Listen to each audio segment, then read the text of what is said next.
Everyone in the Hawthorne mansion believed the baby was the problem. The crying made people uncomfortable. The small blanket, the tiny shoes, the quiet weight of a newborn in a place built for silence and control. No one wanted to look deeper. No one wanted to ask why Maribel Cross stood there holding a child like her life depended on it.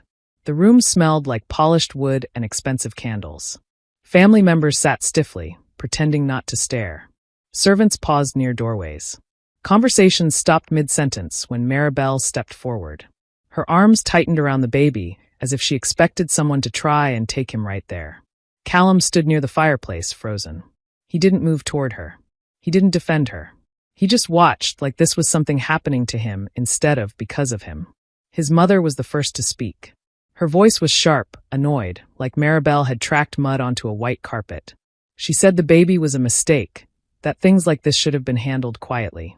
The sister laughed once, under her breath, calling the situation embarrassing, shaking her head as if Maribel had planned all of this just to ruin the evening. Maribel said nothing. She didn't explain. She didn't beg. She had learned a long time ago that explanations were only useful when someone wanted to listen. Then Delaney Frost stood up. She looked perfect, just as she always did. Calm smile. Straight posture. Her hand rested lightly on Callum's arm, a reminder of who belonged where.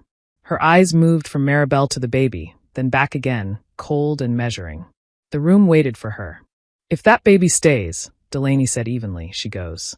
The words didn't sound angry. That was the worst part. They sounded final, like a decision already approved and signed. Maribel felt something settle inside her at that moment. Not fear. Not shame. Clarity. She looked around the room and saw exactly what it was. A mansion full of people who cared more about appearances than truth. People who would rather erase a child than admit the damage already done. People who believed power meant they could decide who deserved to stay and who should disappear. The baby shifted in her arms, warm and real. Maribel adjusted her hold, gently, her face calm. No one noticed the quiet change in her expression. No one realized she had already stopped hoping for kindness from any of them. They didn't know she had spent sleepless nights thinking, planning, preparing for the moment when she would no longer be welcome. Delaney believed she had just won. But Maribel wasn't there to stay. She was there to end something. Maribel Cross had learned early how to stay invisible. Growing up in foster homes taught her that being quiet kept her safe. You listened more than you spoke. You worked harder than anyone expected. You never gave people a reason to notice you for the wrong things. By the time she was hired as an estate caretaker at the Hawthorne mansion, disappearing into the background felt natural. Her days were simple and exhausting. She cleaned rooms larger than any place she had ever lived. She polished floors no one walked on and dusted furniture no one touched. The mansion was beautiful, but it never felt warm. Still, it gave her something she had never had before, steady work and a roof over her head. The small room she slept in behind the service hallway wasn't much, but it was safe. The baby changed everything. Jonah wasn't hers. He was her sister's child. Her older sister had always been the brave one, the loud one, the one who believed life could be better. When she died suddenly, there was no long goodbye, no time to prepare. Just a hospital room, unanswered questions, and a tiny baby left behind with no one else to claim him. Maribel didn't hesitate. She promised, right there, that Jonah would never end up alone the way they had. She didn't think about how hard it would be or what it might cost her. She only knew she couldn't walk away. Keeping Jonah hidden wasn't easy. She slept lightly, always listening for footsteps in the halls. Every knock on her door made her heart race. She knew how quickly things could be taken away. One complaint, one accusation, and she would lose everything. Her job, her shelter, her chance to keep Jonah safe. She had no family left to help. No savings to fall back on. The mansion was the only place standing between her and the street. That knowledge sat heavy in her chest every day. Still, she never once thought of giving Jonah up. When he cried, she held him close. When he slept, she watched his small chest rise and fall, reminding herself why she kept going. Fear followed her everywhere, but it never controlled her choices. Maribel felt alone, but she was not weak. She showed up to work every morning. She did what was asked without complaint.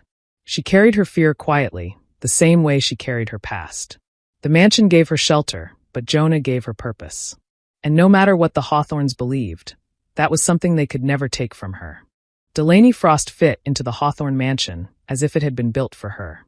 She moved through the halls with quiet confidence, always dressed perfectly, always smiling at the right people. Her voice was soft, her manners flawless. To anyone watching from a distance, she looked kind, controlled, and untouchable. She was engaged to Callum Hawthorne, the only son and future owner of everything the family possessed. Their relationship was praised often, described as a perfect match. Wealth, status, and ambition lined up neatly. Delaney understood exactly what her role was meant to be, and she played it well. But behind closed doors, her warmth disappeared. Delaney noticed Maribel the moment Jonah became impossible to ignore. Not because she cared about the baby's story, but because the baby didn't belong in her vision of the future. Delaney believed problems should be removed, not understood. To her, Maribel was just staff, replaceable, and the child was an ugly detail that threatened the image she was building. She didn't raise her voice. She didn't cause scenes. Instead, she used control. Maribel's work schedule changed without explanation. Hours were quietly reduced. Tasks that once belonged to others were added to her list. The small room she slept in was taken away and replaced with a cold basement space near the laundry, where the air smelled damp and the lights flickered. At family dinners, Delaney's words cut softly but deeply. She made comments about responsibility, about knowing one's place, about how some people created chaos and expected others to clean it up. Each remark landed like a reminder that Maribel didn't belong at the table, even when she was only serving it. Callum heard everything. He watched Delaney speak. He saw Maribel lower her eyes. He noticed the changes in staff assignments and living arrangements. Yet he said nothing. He never defended Maribel, never questioned Delaney. His silence followed Maribel through every hallway and every long night in the basement. That silence hurt more than Delaney's cruelty. Maribel had once believed Callum was different from the rest of them. Kinder. Fair. Now she understood the truth. He chose comfort over honesty, power over decency. Delaney smiled more after that. Her control tightened.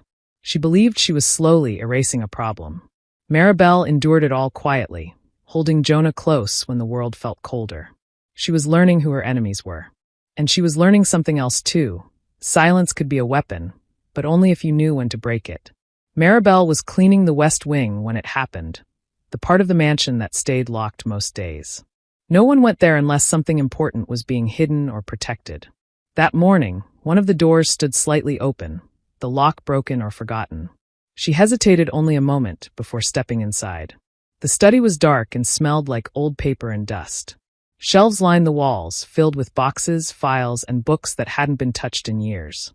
Maribel worked quietly, doing what she was paid to do, until a stack of folders tipped over when she brushed past a desk. Papers spilled across the floor. She bent down to gather them, planning to place them back without reading, but certain words caught her eye. Names she recognized. Dates that didn't make sense. Numbers written in careful handwriting, then crossed out and replaced. One document mentioned the Hawthorne estate and a trust that had been changed shortly before Callum's father died. Her hands slowed. Maribel wasn't trained in finance, but she understood enough to know something was wrong. The will listed earlier versions, each one different from the last.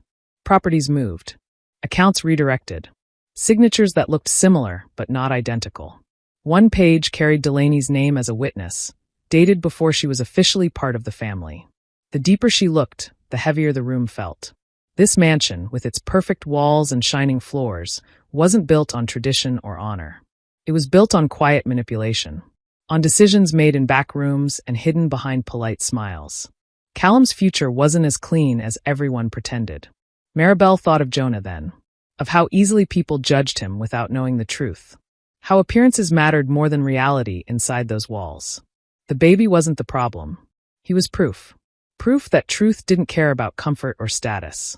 She carefully placed the papers back into the folders, but not before memorizing where everything was kept. Her heart raced, not from fear, but from understanding. She finally saw how fragile their world really was. That night, after her shift ended, she returned to the study. She brought nothing but a small notebook and a borrowed key. She copied dates, names, and account numbers by hand, working slowly, carefully. She didn't know what she would do with the information yet. She only knew it was important. Maribel wasn't looking for revenge. Not then. She was looking for truth. And once you see the truth, you can't pretend it doesn't exist. She locked the door behind her and walked back to the basement, Jonah asleep against her chest, unaware that everything was beginning to change. Maribel knew something was wrong the moment she reached the basement. The room felt too quiet. Jonah usually cried when she was late, his small voice echoing off the concrete walls. That night there was nothing. No blanket in the corner. No bottle by the sink. No soft breathing. Her chest tightened. She dropped her bag and searched the room, then the hallway, then the service stairs. Each step made her heart pound harder. Staff avoided her eyes as she passed. No one stopped her. No one helped. She found Delaney in the sitting room, calm as ever, sipping tea like nothing had changed. Callum stood nearby, his hands in his pockets, his face unreadable. Maribel asked one question. Her voice shook, but she kept it steady. Where is he? Delaney didn't hesitate. She explained it the same way someone might explain returning a broken item. She said she had made a responsible decision. She said she had called child services because Maribel was unstable, unemployed outside the estate, and had no real home. She said the baby needed a proper environment. Her words were smooth. Practiced. Maribel turned to Callum. She waited for him to deny it. To say there had been a mistake. To ask her side of the story. He didn't. Instead, he handed her a copy of a report. His name was at the bottom. His signature clean and clear. He had signed without hesitation. Without questions. Without looking at her. That was the moment something inside Maribel went quiet. She didn't scream. She didn't beg. She didn't fall apart the way Delaney seemed to expect. She simply nodded, folded the paper, and held it in her hands like it weighed nothing. Delaney watched her closely, almost disappointed. She had wanted tears. Panic. Shame. Maribel gave her none of it. She walked back to the basement and sat on the edge of the empty bed. The room felt colder without Jonah. The silence hurt more than any words spoken upstairs. She pressed her palms together and forced herself to breathe. They thought they had taken everything from her. They thought fear would make her disappear. But fear had never stopped her before. Maribel replayed every detail in her mind. The calm lies. The signature. The way Callum avoided her eyes. The way Delaney smiled when she thought she had won. This wasn't just cruelty. It was a mistake. For the first time, Maribel stopped reacting and started thinking. She thought about the papers in the locked study. The dates. The names. The truth no one else wanted exposed. They had crossed a line they couldn't step back from. Maribel stood up slowly, wiped her face, and picked up her notebook. She was done asking for mercy. Maribel didn't waste time grieving in public. She worked in silence, moving through the mansion like she always had, unseen and ignored. At night, when the halls were empty, she used the access no one remembered she had. Old systems. Old files. Paper trails people assumed someone like her would never understand. The report Delaney had filed led her to a temporary placement center across town. Maribel followed the numbers, the stamps, the signatures. She memorized every detail before copying it down. Each step felt dangerous, but fear no longer mattered. When she finally saw Jonah again, it was through a glass window. He slept in a shared crib, wrapped in a blanket that didn't smell like her. Maribel's hands shook, but her voice stayed calm when she spoke to the caseworker. She didn't argue. She didn't accuse. She asked questions. She listened. The rules were simple and cruel. Jonah could come back to her care for now, but only if she proved she could support him on her own. A stable income. Safe housing. No reliance on the Hawthorne estate. The mansion that had protected her before now counted against her. Maribel nodded and signed the papers. Holding Jonah again felt like breathing after being underwater. His small fingers curled around hers, unaware of how close he had come to being lost forever. She promised him quietly that this would never happen again. That night, as she sat alone with him, reality settled in. She couldn't win this by begging for kindness. The Hawthorns had resources, lawyers, influence. They believed they were untouchable. But they weren't clean. Maribel opened her notebook and reviewed everything she had written. The altered documents. The mismatched signatures. The money that moved where it shouldn't have. Those secrets weren't just unethical. They were illegal. For the first time, she understood the power she held. This wasn't about hurting Delaney or embarrassing Callum. It wasn't about anger. It was about standing on her own feet and refusing to be erased. The mansion had taken her dignity and tried to take her child. She wasn't going to let that stand. Maribel began planning carefully. She looked for work beyond the estate. She saved every dollar. She kept copies of every document hidden where no one would think to look. She wasn't asking for permission anymore. The fear that once controlled her choices faded into something steadier. Resolve. Jonah slept against her chest, safe for now. And Maribel knew that survival wasn't enough. She wanted justice. Maribel never attached her name to what she sent. She copied the documents carefully, removing anything that could lead back to her. The envelope went out early one morning, addressed to attorneys who already handled parts of the Hawthorne estate. She didn't add a letter. The papers spoke clearly on their own. For a while, nothing happened.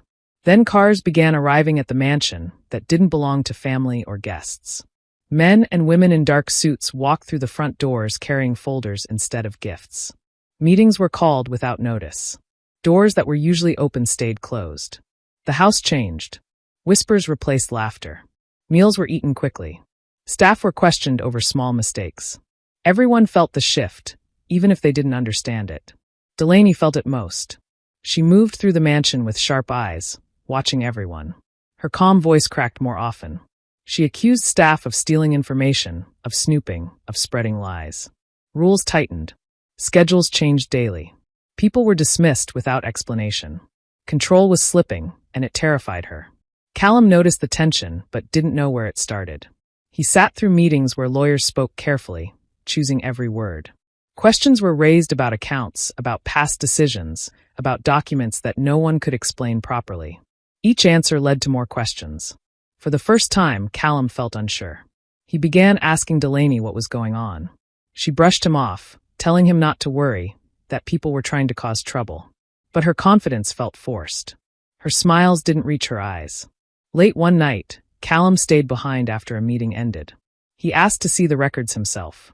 The lawyer hesitated before agreeing. That hesitation stayed with him. The mansion felt colder after that. Not physically, but emotionally. Trust drained from every hallway. Doors closed softly but firmly. No one spoke freely anymore.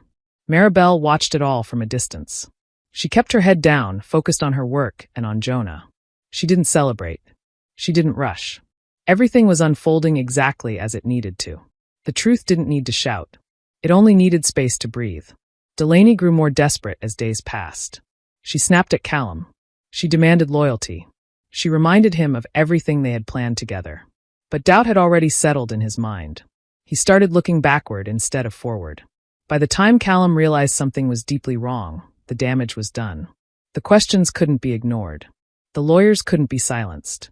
The papers couldn't be erased. The mansion, once full of confidence and pride, now felt like a place holding its breath. And no one suspected the quiet caretaker who moved through it unnoticed, waiting patiently as the walls closed in on themselves. The invitation arrived folded and formal, slipped under Maribel's door like a final warning. A family gathering was being called to settle the growing tension. Everyone important would be there. The message was clear even without words. This was meant to end things quietly. They didn't expect her to come prepared. When Maribel entered the main hall that evening, the room fell silent. Family members turned in their seats, some curious, others annoyed. Delaney watched from the center of the room, her expression calm but tight, already certain of the outcome. Callum stood beside her, restless and pale. Maribel didn't walk in alone. A man in a dark suit followed her, carrying a slim briefcase. Another woman joined them moments later. They introduced themselves politely and took seats without asking permission. The shift in the room was immediate. Confusion replaced confidence. The lawyer began speaking calmly. He laid documents across the table one by one. Copies of wills, account transfers, property records. Each paper matched another, except where changes had been made quietly and without proper approval. No one interrupted. Dates were read aloud. Names were confirmed. The forged signature was pointed out, compared side by side with the original. The room grew heavier with every detail. Delaney's face drained of color. The lawyer explained how funds had been moved, how assets were redirected, how witnesses had been listed before they were legally allowed to be. Delaney's name appeared again and again. Not as a victim, as a participant. Someone asked her to explain. She tried to smile, but her voice shook. She claimed misunderstandings, clerical errors, lies spread by someone bitter and jealous. But her words fell apart under simple questions. Her tone rose. Her calm cracked. Callum stared at the papers in front of him, realizing the future he trusted had been built without him. Delaney's composure collapsed completely when the final document was revealed. The altered will. The one that ensured control passed exactly where she wanted it. The room erupted in shocked whispers. She stood up, furious now, no longer careful. She blamed everyone. She accused Maribel directly, calling her manipulative, ungrateful, dangerous. But the room no longer listened. Maribel said nothing. She sat still, hands folded, watching as Delaney's perfect image broke apart in front of the people she had tried so hard to impress. The truth didn't need anger. It had already won. By the end of the night, the mansion no longer felt like it belonged to Delaney Frost. And everyone in the room knew it. The days after the gathering passed slowly, like the mansion itself was waiting to exhale. Delaney disappeared from the main halls first. Her engagement ended quietly, without announcements or explanations. The ring came off. The wedding plans were canceled. Invitations that had already been sent were never spoken of again. People who once praised her stopped calling. Doors closed where they had once opened easily. The same circles that welcomed her without question now kept their distance. Investigations followed soon after. Meetings with lawyers turned serious. The confidence she once carried was replaced by fear she couldn't hide. Callum watched it all unravel with a hollow feeling in his chest. He spent nights going over old memories, replaying moments he had ignored. Every time he stayed silent. Every time he chose comfort over truth. He realized too late that he had protected the wrong person. Worse, he had helped take a child away from someone who never deserved it. When he finally spoke to Maribel, his voice was unsteady. He apologized for not listening, for signing what he shouldn't have signed, for believing lies because they were easier than asking questions. Maribel listened without anger. Then she told him no. No forgiveness. No comfort. No chance to explain himself again. Some choices couldn't be undone. Some silence was louder than cruelty. Callum didn't argue. He only nodded, understanding that this was the cost of what he had allowed. The mansion began to change hands shortly after. Legal pressure tightened. Accounts were frozen. Assets were reviewed. Foreclosure proceedings started quietly, like everything else the Hawthorns did. The house that once stood as a symbol of power now felt empty and uncertain. Staff moved on. Rooms went dark. The grand halls echoed with footsteps that no longer belonged there. Maribel felt no happiness watching it happen. There was relief, yes. There was peace in knowing Jonah was safe, and the truth was finally out. But justice didn't feel victorious. It felt heavy. It carried the weight of everything that had been lost along the way. She didn't celebrate Delaney's fall. She didn't enjoy Callum's regret. She focused on moving forward, one careful step at a time. Some endings don't come with smiles or applause. They come with quiet understanding. And for Maribel, that was enough. Months passed, and the Hawthorne mansion grew quieter. Its grand doors remained closed most days, the halls empty, the windows reflecting sunlight on polished floors with no one to walk across them. The house still carried weight, but it was hollow now. A symbol of power that had meant nothing to the people inside it. Maribel and Jonah had moved into a small apartment in town. It wasn't fancy, but it was theirs. The walls were plain, but they were warm. Jonah had a small room filled with toys, books, and blankets that smelled like home. Maribel painted one wall bright yellow, a color that made him smile every morning. For the first time in a long time, they didn't have to look over their shoulders. Her days were busy but fulfilling. Maribel worked with a local advocacy group that helped women in situations like hers. Women struggling to keep children, fighting against unfair systems, or trying to protect their families in silent ways. She shared her story quietly, giving advice, encouragement, and sometimes just a listening ear. She wanted others to know they didn't have to be powerless. Jonah thrived. He laughed easily, learned quickly, and trusted Maribel completely. Every small milestone, the first steps, first words, first night sleeping without fear, felt monumental to her. The weight of responsibility remained heavy, but it no longer felt like a burden. It felt like purpose. Occasionally, she thought of the mansion, of Delaney, of Callum, of the cold halls where decisions had been made at the expense of truth. She didn't feel hatred anymore. She didn't want revenge. She wanted peace. And in that quiet, she realized something important. She had already won. Victory wasn't in seeing Delaney fall or Callum regret his mistakes. It wasn't in the foreclosure or the exposure of lies. It was in her own life, in the safety and happiness she had built for Jonah. It was in the knowledge that she had refused to be destroyed, that she had chosen dignity over submission, truth over fear. At night, when Jonah slept, Maribel sometimes sat by the window, looking out at the stars. She thought about the past, the challenges, the moments she had felt powerless. And she smiled quietly to herself. She hadn't needed to fight anyone to win. She had simply held on to what mattered most, and that had been enough. The mansion remained empty, a reminder of hollow power, of wealth and influence that had no real meaning. Maribel had learned something far more valuable. Strength isn't about breaking others. Strength is about holding yourself together when the world tries to tear you apart. And for Maribel and Jonah, that was the life they would keep building, day by day, quietly, and with a sense of peace that no one could take away.